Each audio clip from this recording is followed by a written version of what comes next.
अस्सलाम वालेकुम and welcome to Siddharth food factory. उम्मीद है आप सब खैरियत से होंगे।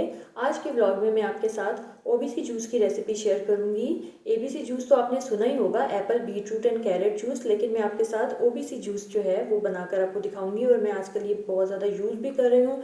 आप सबको पता है ऑरेंजेस और कैरेट्स के बहुत ज़्यादा बेनिफिट्स हैं और बीटरूट जो है अगर आप शामिल करते हैं तो और ही ज़बरदस्त हो जाता है। तो ये जूस जो है आपकी स्किन के लिए भी बहुत अच्छा है और वैसे इसके बहुत ज़्यादा हेल्थ बेनिफिट्स हैं और खाड़ी सेल भी लगी हुई। वैसे तो सब ब्रांड्स पे ही सेल लगी हुई है, तो वो भी मैं आपसे शेयर करूंगी कि मैंने क्या ख़रीदा। और हम इस टॉपिक पे भी अपने बात करेंगे कि ऐसे कौन से 3 काम हैं जिसे करने से आपकी ज़िंदगी में बहुत सारी आपकी जो मुश्किलात हैं वो हल हो सकती हैं, आपकी बहुत सारी दुआएं पूरी हो सकती हैं। तो चले अपनी वीडियो स्टार्ट करते हैं। ऑरेंज के साथ साथ कैरेट और बीटरूट भी फाइबर में बहुत ज़्यादा रिच होते हैं, जिससे आपकी कॉन्स्टिपेशन का अगर इशू है तो वो भी ठीक रहता है। उसके अलावा इनके हार्ट पेशेंट्स के लिए बहुत अच्छे बेनिफिट्स हैं क्योंकि ये कोलेस्ट्रॉल कम करते हैं, ब्लड प्रेशर कम करते हैं। ऑरेंज एक पावरफुल एंटीऑक्सीडेंट भी है। बाकी कैरेट्स और ऑरेंज दोनों ही एंटी कैंसर प्रॉपर्टीज़ भी रखते हैं। बॉडी में अगर कोई इन्फ्लेमेशन वगैरह है, एंटी इन्फ्लेमेटरी इनका एक्शन भी होता है। और बाज़ तो जो है डायबिटिक पेशेंट है उनके लिए भी जूस बहुत अच्छा होता है कि इसमें शुगर नहीं है। अगर शुगर है भी तो वो नेचुरल है, इतनी ज़्यादा हार्मफुल नहीं है। तो ये एंटी डायबिटिक भी होते हैं। अगर हम अपने आज के टॉपिक पे बात करें तो देखिए, दुख और परेशानी किस इंसान की ज़िंदगी में नहीं होते। हर इंसान की ज़िंदगी में कोई ना कोई टेंशन, कोई ना कोई मुश्किल हालात उसके चल रहे होते हैं, जिसकी वजह से वो काफ़ी परेशान होता है। क्योंकि अप्स एंड डाउन्स तो जो है वो लाइफ का एक पार्ट है, ज़रूरी हिस्सा है। अगर आज आप खुश हैं किसी वजह से, 2-4 दिन आपके अच्छे गुजरे हैं, तो कोई ना कोई परेशानी भी सामने जो है खड़ी होती है। तो सुकून सिर्फ जो है वो अल्लाह के ज़िक्र में है। आप अपने आप को अल्लाह के साथ जोड़े रखें, आप नमाज अपनी बाकायदगी से अदा करें, अल्लाह का ज़िक्र करें। इसमें तो कोई शक नहीं है कि इंसान जब दुखी या परेशानी की हालत में होता है, वो जितना अल्लाह के करीब हो जाता है, उसकी परेशानी जो है वो सुख में बदल जाती है। परेशानी किसी भी तरह की हो सकती है, किसी का हेल्थ इशू हो सकता है, किसी का जॉब का मसला हो सकता है, किसी के बच्चे के इम्तिहान में अगर अच्छे नंबर नहीं आ रहे तो उस वजह से माँ बाप परेशान होते हैं, किसी के बच्ची का रिश्ते का मसला हो सकता है, किसी के जो है किसी कॉलेज यूनिवर्सिटी में एडमिशन का मसला हो सकता है। प्रॉब्लम्स तो देखिए बहुत सारी हैं। मैं आपके साथ जो चीज़ शेयर करूँगी मैं अपने पर्सनल एक्सपीरियंस से शेयर करूँगी कि अगर मेरे ज़िंदगी में कभी कोई मुश्किल हालात आए हैं तो उसमें मैंने किस तरह से अल्लाह से मदद मांगी है, मेरा वो किस तरह से मसला जो है हल हुआ है। नमाज़ तो देखें हमें सबको ही 5 वक्त की अदा करनी चाहिए, लेकिन अगर आप उस ख़ास दुआ के लिए या उस ख़ास मकसद के लिए 2 नफल हाजत के पढ़ना शुरू करते हैं मगरिब की नमाज़ के साथ, या जैसे ही आप नमाज से फ़ारिग हों आप 2 नफल हाजत के पढ़ें और अपना वो काम और मकसद या जो भी आपकी मुश्किल परेशानी है उसको अपने जहन में रखते हुए अल्लाह से आप दुआ करें और उसको अपनी रूटीन बना लें। उसका डेली आपने जो है वो 2 नफल हाजत के पढ़ने हैं। जो भी आपकी हाजत है, जो भी आपकी ज़रूरत है, आप अल्लाह के सामने रखें, उससे दुआ करें।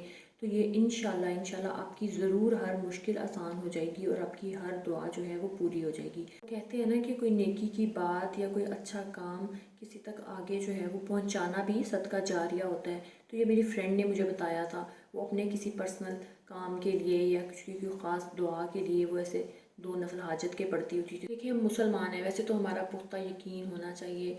हम कुरान पाक पढ़ें, हम सूरह यासीन पढ़ें, हम कोई भी आयत पढ़े, अल्लाह ताला ने हमारे लिए बेशुमार रहमतें और बरकतें रखी हुई हैं। उसके ज़िक्र में दरूद शरीफ पढ़ के, आयतल कुर्सी पढ़ के हम कोई भी दुआ कर लें तो, लेकिन इस तरह का अगर कोई ख़ास आप अमल करते हैं उससे आपकी अल्लाह ताला से बहुत ज़्यादा बॉन्डिंग हो जाती है, आप बहुत ज़्यादा अल्लाह के करीब हो जाते हैं। आप उसका ज़िक्र जो है रेगुलरली रूटीन से करना शुरू करते हैं। इसमें कोई बिद्दत या बुराई नहीं है। अब हमें जूस यहाँ पे मेरा रेडी हो गया था। इसमें मैं क्या ऐड करूँगी, जो कमर्शियली भी ऐड करते हैं जिससे बहुत अच्छा टेस्ट बनता है।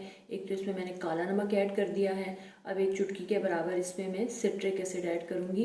वैसे ऑरेंजेस में भी विटामिन सी भी बहुत ज़्यादा होता है और सिट्रिक एसिड भी होता है, तो ये कोलेजन रिच भी होते हैं, आपकी स्किन भी इससे बहुत अच्छी हो जाती है। तो इस जूस के बहुत सारे बेनिफिट्स हैं। अब इस तरह से मैं एक स्ट्रेनर लेकर इसको छान लूँगी। बारीक सी आप कोई छन्नी ले लें जिससे इसके ऊपर जो झाग है ना वो ख़त्म हो जाए।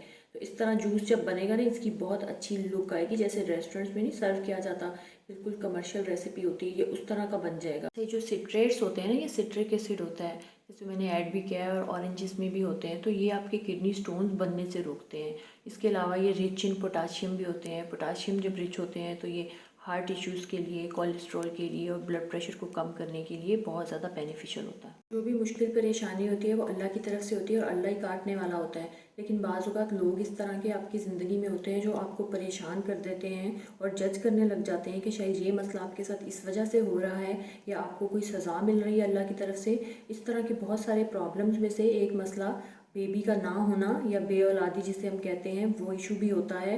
किसी का अल्लाह की तरफ से जल्दी नहीं हुआ बेबी या वो खुद अभी कंसीव नहीं करना चाह रहे तो हमारी सोसाइटी में दोनों चीज़ों को ही बहुत अजीब नज़र से देखा जाता है। कुछ कपल्स अगर अपनी जॉब की वजह से या अपनी स्टडीज़ की वजह से खुद भी बेबी नहीं कुछ अरसे के लिए करना चाहते तो लोग उनसे सवाल पूछ पूछ के उनका जीना हराम कर देते हैं कि क्यों नहीं हो रहा, क्यों नहीं हो रहा। एक तो हमारी तजस्सुस की बड़ी बुरी आदत है कि हमें इतना सस्पेंस होता है, इतना हमें तजस्सुस होता है कि हम अगले के मुंह पे सवाल उससे कर देते हैं और उसके पीछे भी 10 लोगों से पूछ लेते हैं कि अच्छा तुम्हारी दोस्त है या तुम्हारी रिलेटिव है या तुम्हारी कज़न है, तुम्हें पता क्यों नहीं हो रहा। और सेकेंडली अगर अल्लाह की तरफ से नहीं हो रहा तो ये तो और भी बुरी बात है कि आप फिर ऐसे कपल से जो सवाल करें, आपको पता है या आपको नहीं पता, फिर भी आप उन्हें बार बार जो है तंग करें कि क्यों नहीं हो रहा, या डॉक्टर को दिखाया है या इलाज करवाया है या मेडिसिन आपने ली है या नहीं ली। देखिए जिसका भी बेबी नहीं हो रहा, बच्चे किसको अच्छे नहीं लगते, तो उससे बड़ी टेंशन तो आपकी नहीं है ना। ज़्यादा तो फिक्र उनको ही होनी चाहिए और वो कुछ ना कुछ कर भी रहे होंगे, कुछ ना कुछ वो खुद ही इसका हल निकाल लेंगे। लेकिन आपकी फ़िक्र इतनी करनी बनती नहीं है, ये आपकी सिर्फ क्यूरोसिटी होती है जिसकी वजह से आप लोगों को परेशान कर देते हैं कि आपको जानना है कि क्या रीज़न है और क्यों नहीं हो रहा।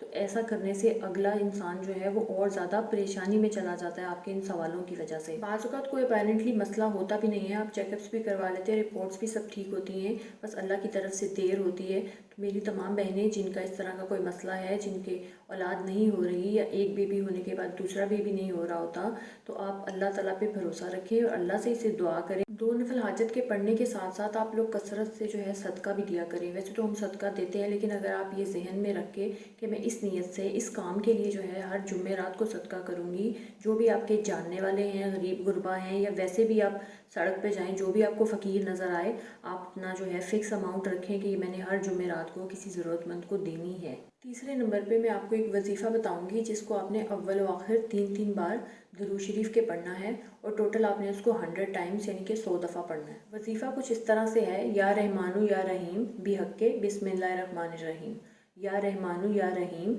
बेहक्के बिस्मिल्लाहिर्रहमानिर्रहीम। आपने इसको 100 दफ़ा पढ़ना है और फिर अल्लाह से दुआ करें। आपकी जो भी दुआ है अल्लाह ताला इसको ज़रूर पूरा करें। अगर आप बे औलाद हैं, अल्लाह ताला आपको जल्द ही औलाद की नेमत से नवाजेंगे। जो भी आपकी ख्वाहिश है, जो भी आपकी दुआ है, अल्लाह ताला उसे इंशाल्लाह ज़रूर पूरा करेंगे। अब बात कर लेते हैं सेल्स की। वैसे तो अभी विंटर एंड नहीं हुआ, लेकिन विंटर एंड सेल्स लग चुकी है। अभी तो बहुत ज़्यादा ठंड है, तो इन्होंने सोचा कि चलो इसी तरह ही हमारे कपड़े निकल जाएं शायद। वहाँ हम ब्रांड्स पे देख रही थी कि सब पे सेल्स लगी हुई। मैं ज़्यादातर बच्चों के कपड़े इस तरह ले लेती होती हूँ ऑफ सीज़न, लेकिन इस बार तो सारे साइजेस जो है वो आउट ऑफ स्टॉक हुए हैं ऑलरेडी। इस तरह स्क्रॉल करते करते मैं खादी पे पहुँच गई। मुझे ड्रेस बहुत अच्छा लगा मैरून कलर का। इसको लेने की एक और वजह भी है क्योंकि मेरे पास मैरून कलर की शॉल पड़ी हुई थी पहले, तो मैंने कहा चलो जी ड्रेस कंप्लीट हो जाएगा। इस पे एम्ब्रॉयडरी बिल्कुल नहीं, सारा प्रिंट है, फ्रंट पे पैनल है, बॉर्डर है और बैक पे भी इसी तरह ही बाजू जो है उसके ऊपर भी प्रिंट है बहुत अच्छा सा। तो इसके अंदर ब्लू का टच भी था, तो कोई मैं ब्लू लेस वगैरह लगाकर इसकी अच्छी सी डिज़ाइनिंग करके इसके साथ ये प्लेन ट्राउज़र है, तो इसको इंशाल्लाह फिर जल्दी स्टिच करवा लूँगी। अच्छा, जब इंसान के ऊपर कोई मुश्किल वक्त होता है ना, तो उसको दो तरह के लोग हमेशा याद रहते हैं। ऐसे लोग जिन्होंने उस मुश्किल में उसका साथ दिया होता है, और ऐसे लोग जिन्होंने उस परेशानी और मुश्किल में उनको मज़ीद जो है परेशान किया होता है। तो इसलिए अपने इर्द गिर्द लोगों का ख्याल रखा करें, ख़ुद भी खुश रहें और दूसरों को भी खुश रखें। ये था आज का व्लॉग। अच्छा, ये मैंने ज्वेलरी भी ऑर्डर की थी। ये पीकॉक इयररिंग्स हैं, सिल्वर ज्वेलरी होती है जिस तरह की, वो थे। ये काफ़ी बड़े थे और भारी भी मुझे लग रहे थे, लेकिन देखते मैं इसे पहनती हुई नहीं। साथ में ये मैंने 4 हेयर पिन्स ऑर्डर की थी, 2 का पैक था। 2 पैक्स ऑर्डर किए थे मैंने ब्लैक कलर की। ये बहुत ही क्लासी लगती हैं अगर आप हेयर ओपन करके तो फ्रंट पे अगर इन पिन को लगा ले। अब देखते हैं मैं लगाती हूँ या फातिमा। इंशाल्लाह फिर आपसे अगली वीडियो में मुलाकात होगी। अपना बहुत सारा ख्याल रखिएगा। मुझे इजाजत दीजिए। अल्लाह हाफिज।